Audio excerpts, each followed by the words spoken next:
En septembre 1989, dans un parc de la ville de Voronej, en Russie, des enfants jouent paisiblement. Puis, quelque chose apparaît dans le ciel. Une petite lumière se dirige lentement vers eux et finit par atterrir, non loin de là.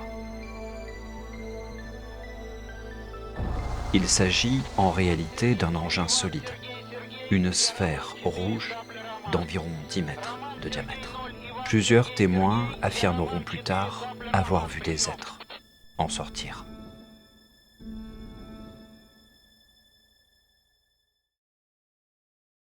La Russie a toujours été le théâtre d'histoires étranges et mystérieuses. Territoire immense, presque sans limite, où les distances se mesurent en jours de voyage, où les paysages changent brutalement. Forêts infinies, plaines silencieuses, régions isolées que peu de gens connaissent réellement. Au fil du XXe siècle, ce pays a traversé des bouleversements profonds. Guerre, révolution, répression, effondrement. Une histoire lourde et traumatique qui a façonné la mémoire collective autant que le rapport au secret. Et puis arrive la fin des années 80. L'Union soviétique vacille et pour la première fois depuis longtemps, la presse commence à parler plus librement.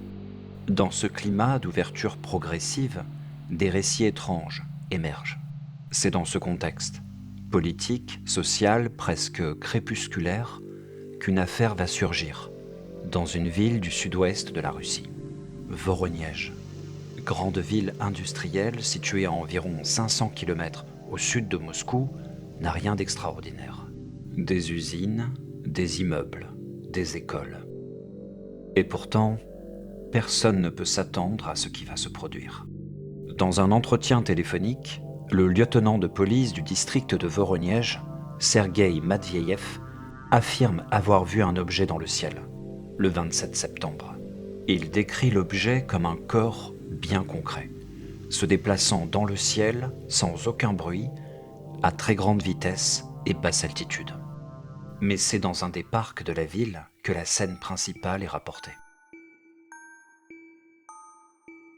D'après le TASS, l'agence de presse officielle russe, relayée aussi par le journal Sovietskaya Kultura, il y aurait eu une quarantaine de témoins. Mais qu'ont-ils vu exactement ? Nous sommes donc fin septembre, des enfants jouent au football et des adultes discutent entre eux. La soirée est douce, mais vers 18h30, ils voient une petite lueur dans le ciel. La lueur grandit, et au bout de quelques secondes, on distingue nettement l'objet. Une sphère massive d'un rouge profond. L'engin finit par se rapprocher du sol, tout près de là.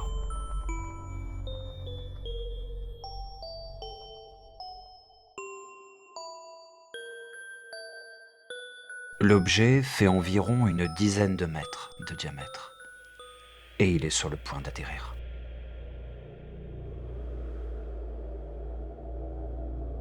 Une large ouverture apparaît à la surface de l'appareil, comme si une trappe venait de s'ouvrir, et une silhouette gigantesque apparaît. Мы испугались. Потом он завис вот над этим деревом. Так. Завис он, дверь открылась, и посмотрел большой человек, метра 3. Головы не было, плеч тоже, у него было просто такой бугорок. Вот, да, вот отсюда, вот такой.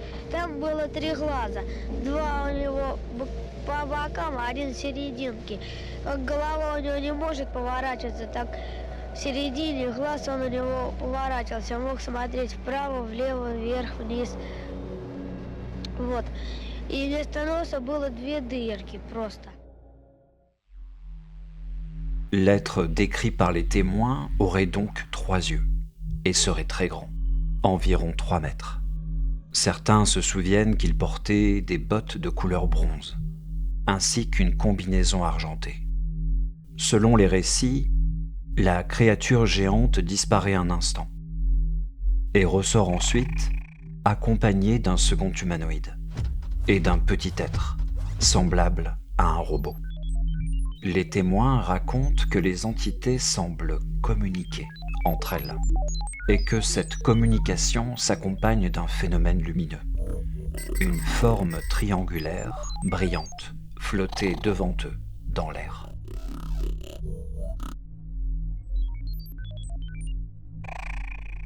Au cours de l'observation, un garçon crie de peur. Le TASS affirme qu'un simple regard, le regard brillant de la plus grande entité, aurait suffi à réduire l'enfant au silence et à le paralyser. Après une courte disparition, les trois êtres réapparaissent. Mais cette fois, le géant porte à son côté ce qui est décrit comme une arme, un tube d'environ 60 cm.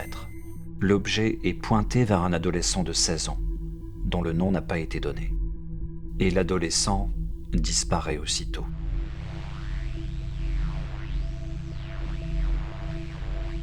Il ne réapparaîtra qu'après que les trois êtres soient remontés à bord de la sphère et quitté la ville.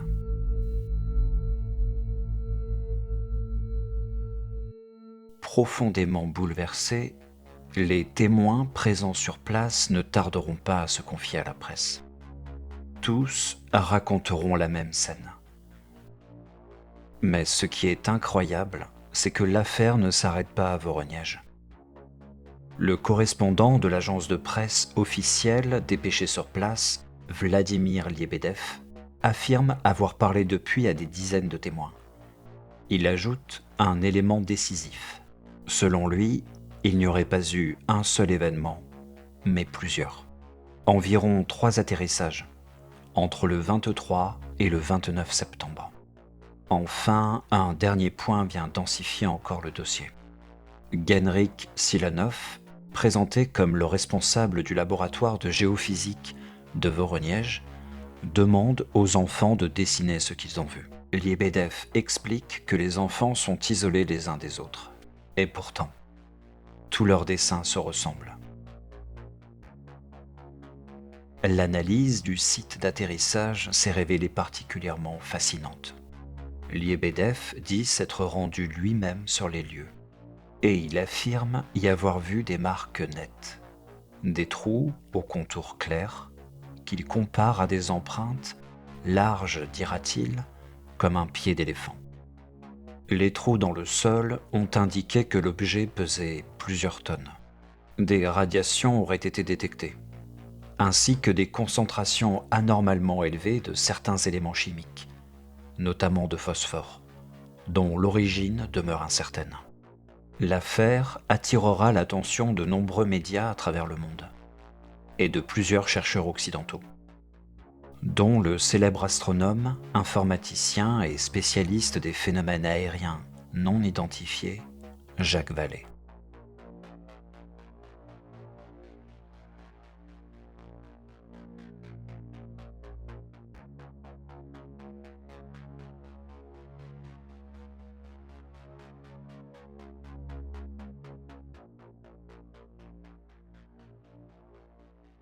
Malgré cela, beaucoup de questions demeurent. Une grande partie des archives liées à l'affaire reste difficile d'accès. Aucune photo de l'engin ou des êtres n'a été prise, et peu d'éléments concrets sont aujourd'hui observables. 30 ans plus tard, il est difficile de faire la lumière sur ce qui s'est réellement passé. Cette histoire étrange et fascinante semble aujourd'hui suspendue à jamais dans l'immensité russe.